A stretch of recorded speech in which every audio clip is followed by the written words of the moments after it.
Assalamualaikum warahmatullahi wabarakatuh. Apa kabar semuanya? Semoga baik-baik selalu dan selalu dalam perlindungan Allah Subhanahu wa Ta'ala. Terima kasih kepada Ibu dosen pengampu mata kuliah Manajemen Pemasaran Syariah, dan terima kasih juga kepada teman-teman yang menonton video kami ini.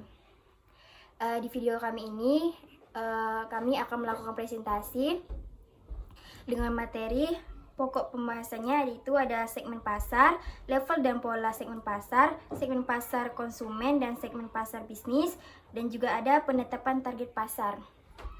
Sebelum kami melakukan presentasi, izinkan kami terlebih dahulu mengenalkan diri. Perkenalkan, nama saya Nadia Afriana. Perkenalkan, nama saya Safna Julien Siva. Baiklah, sebelum melakukan presentasi, mari kita sama-sama mengucapkan basmalah. Bismillahirrahmanirrahim. Langsung ke poin pertama, yaitu apa itu segmen pasar, akan dibacakan oleh saya sendiri. Jadi teman-teman, segmen pasar itu adalah strategi pemetaan target konsumen berdasarkan karakteristik, kebutuhan ataupun perilaku agar perusahaan mampu mengenali kelompok konsumen tersebut. Dengan lebih baik, bisa dikatakan melalui segmen pasar, perusahaan dapat mengetahui target konsumen mana yang tepat untuk bisnisnya. Dengan demikian, bisnis diharapkan bisa memberikan hasil secara optimal dan memiliki efektif pemasaran yang tinggi. Lanjut, di sini juga ada jenis-jenis segmentasi, yaitu segmentasi pasar bisnis, segmentasi pasar konsumen, dan segmentasi pasar internasional.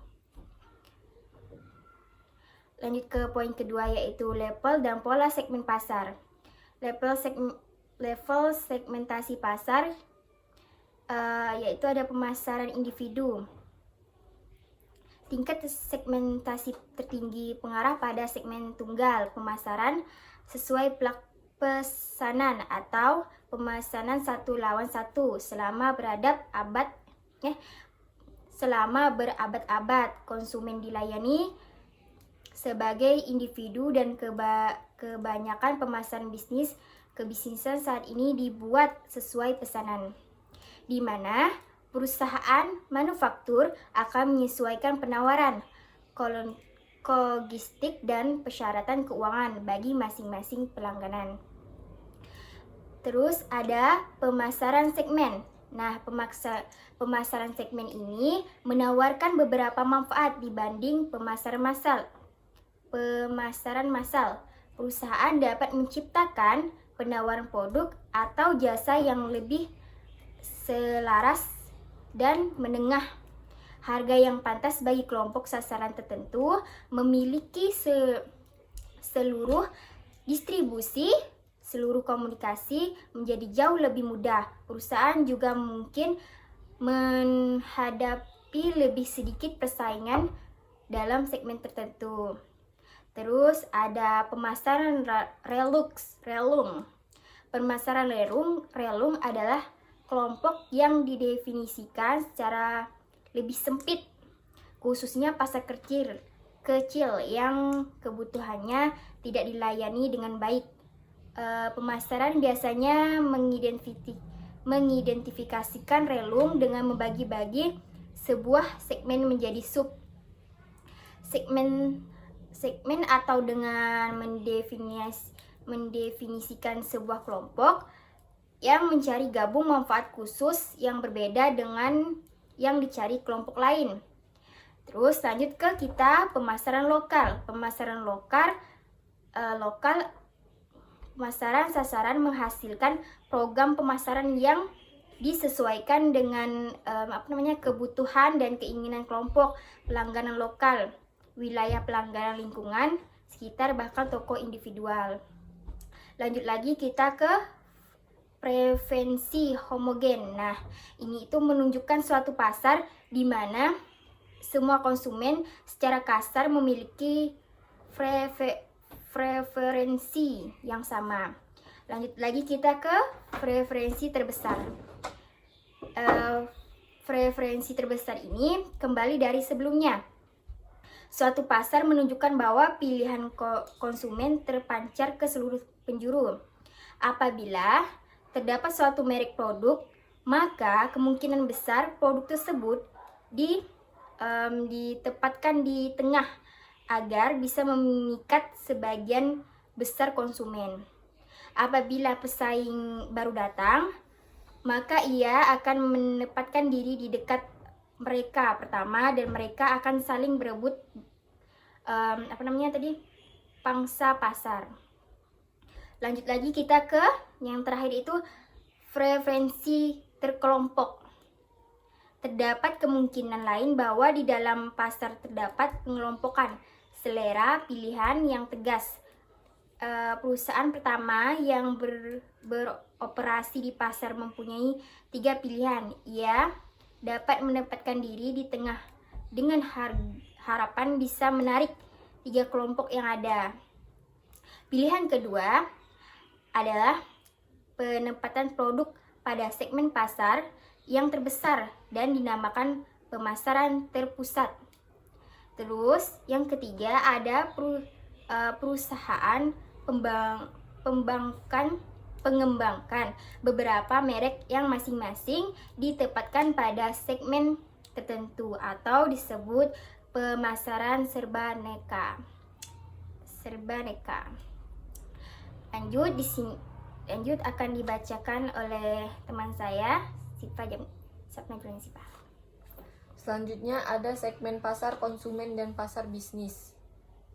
Segmentasi pasar konsumen. Pasar konsumen adalah semua individu dan rumah tangga yang membeli atau mendapatkan barang atau jasa untuk konsumsi pribadi. Sedangkan menurut salah satu ahli pemasaran pasar konsumen adalah pasar yang dimana pembelinya adalah individual yang membeli produk untuk digunakan atau disewakan. Contoh pasar konsumen adalah pasar makanan dan minuman, pusat perbelanjaan pakaian, dan pasar tempat jual beli kendaraan. Motif beli dari jenis pasar konsumen adalah untuk digunakan pribadi, yaitu memenuhi kebutuhan sehari-hari atau diberikan kepada orang lain, misalnya sebagai bantuan, hadiah, atau lainnya. Segmentasi pasar bisnis. Pasar bisnis terdiri dari semua organisasi yang mendapatkan barang dan jasa yang dipergunakan untuk memproduksi produk atau jasa lain, kemudian dijual, disewakan, dipasok ke organisasi lain. Industri utama yang termasuk di dalam pasar bisnis adalah pertanian, perhutanan, dan perikanan, pertambangan, manufaktur, konstruksi, dan transportasi, komunikasi, dan lain-lain. Pasar konsumen adalah semua individu dan rumah tangga yang membeli atau mendapatkan barang dan jasa untuk keperluan konsumen pribadi. Perbedaan pasar bisnis dan pasar konsumen. Struktur pasar. Pemasar bisnis biasanya berhubungan dengan pembeli yang jumlahnya jauh lebih sedikit tetapi berkapasitas lebih besar daripada pemasar konsumen. Bahkan dalam pasar bisnis yang besar, beberapa pembeli sering mendominasi sebagian besar pembelian. Sebagai contoh, ketika Goodyear menjual ban mengganti kepada konsumen akhir, pada potensialnya meliputi pemilik jutaan mobil yang saat ini digunakan di Amerika Serikat dan seluruh dunia, tetapi nasib Goodyear dalam pasar bisnis bergantung pada pesanan yang didapat dari pembuat mobil yang besar. Perbedaan pasar bisnis dan pasar konsumen. Karakteristik permintaan. Karakteristik permintaan yang membedakan pasar bisnis dan pasar konsumen adalah sifat permintaan, stabilitas permintaan, dan elastisitas. Sifat permintaan bisnis merupakan permintaan turunan dari permintaan konsumen. Artinya, naik turunnya permintaan terdapat produk-produk bisnis dipengaruhi oleh besar kecilnya permintaan konsumen terhadap sesuatu. Perbedaan pasar bisnis dan pasar konsumen. Karakteristik unit pembelian. Dibandingkan dengan pembelian konsumen, pembelian bisnis biasanya melibatkan peserta keputusan yang lebih banyak dan usaha pembelian yang lebih profesional. Seringkali pembelian bisnis dilakukan oleh para agen pembeli terlatih yang menghabiskan kehidupan kerja mereka untuk mempelajari cara melakukan pembelian yang lebih banyak. Perbedaan pasar bisnis dan pasar konsumen. Tipe keputusan dan proses pengambilan keputusan. Pembeli bisnis biasanya menghadapi keputusan pembelian yang lebih kompleks daripada pembeli konsumen. Pembelian sering melibatkan jumlah yang besar pertimbangan teknis dan ekonomi yang rumit, serta interaksi di antara banyak orang di berbagai tingkat organisasi pembeli. Karena proses pembelian lebih rumit, pembeli bisnis mungkin memerlukan waktu lebih lama untuk mengambil keputusan. Proses pembelian bisnis juga cenderung lebih formal daripada proses pembelian konsumen. Penerapan target pasar. Penetapan target pasar adalah kegiatan menilai serta memilih satu atau lebih segmen yang diambil perusahaan. Terus ada strategi target pasar. Dalam menyusun rencana pencapaian target pasar, perusahaan harus menjalankan strategi yang tepat dalam rangka menghindari banyaknya persaingan. Terus ada indifferentiated marketing. Merupakan suatu usaha perusahaan yang dilakukan dengan jalan meninjau pasar secara keseluruhan dan memusatkan pada kemasan-kemasan barang dalam rangka memenuhi keinginan dan kebutuhan konsumen.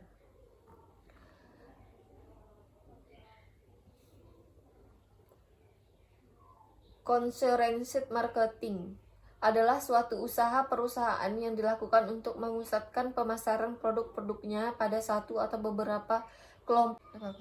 Selanjutnya saya kembalikan ke Nadia sebagai moderator. Baiklah, sekianlah presentasi kami tadi. Apabila ada kesalahan pada saat presentasi, kami mohon maaf.